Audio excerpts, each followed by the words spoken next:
నారాయణీయం దశకం 89. रमा जाने जाने यदिह तव भक्तेषु विभवो न सद्यः सम्पद्यास्तदिह मदकृत्वा दशमिनां प्रशान्तिं कृत्वैव प्रदिशसि ततः काममखिलं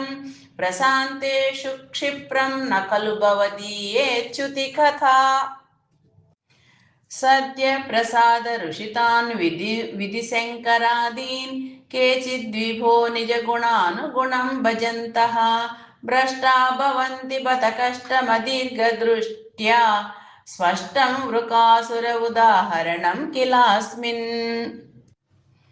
शकुनिज स तु नारदमेकदा त्वरिततोषमपृच्छदधीश्वरं स च दिदेश गिरीशमुपासितुं न तु भवन्तमबन्धुमसाधुषु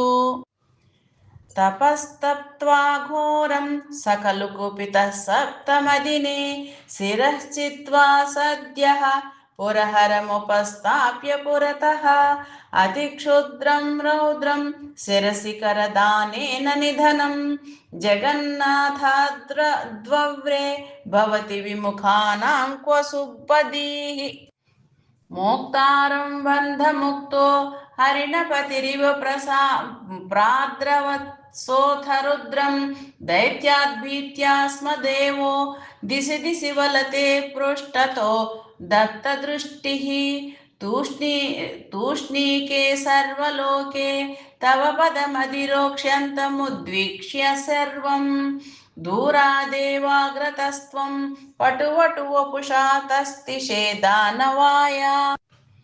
भद्रं ते शाकुनेय भ्रमसि किमधुना त्वं पिशाचस्य वाचा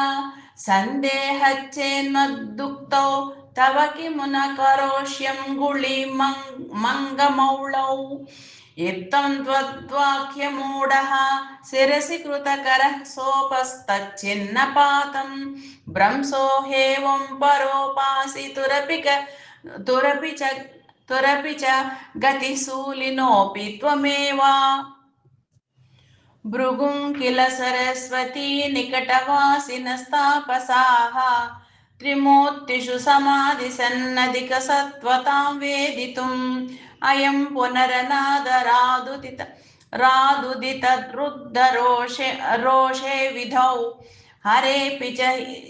जिहिंसिषौ गिरिजया धृते त्वामगात् सुप्तं रमाङ्कभुवि पङ्कजलोचनं त्वां विप्रे विनिघ्नति पदेन मुदोत्थितस्त्वं सर्वं क्षमस्व मुनिवर्य भवेत् सदा मे त्वत्पादचिह्नमिह भूषणमित्यवादीः निश्चित्यते च सुदृढं त्वयि बद्धभावाः सारस्वता मुनिवरादधिरे विमोक्षं त्वामेवमच्युत पुनच्युतिदोषहीनं सत्त्वोच्चयैकतनुमेव वयं भजामः जगत्सृष्ट्यादौ त्वां निगमनिवहैर्वन्दिभिरव स्तुतं विष्णो सच्चित् परमरस निर्द्वैतवपुषं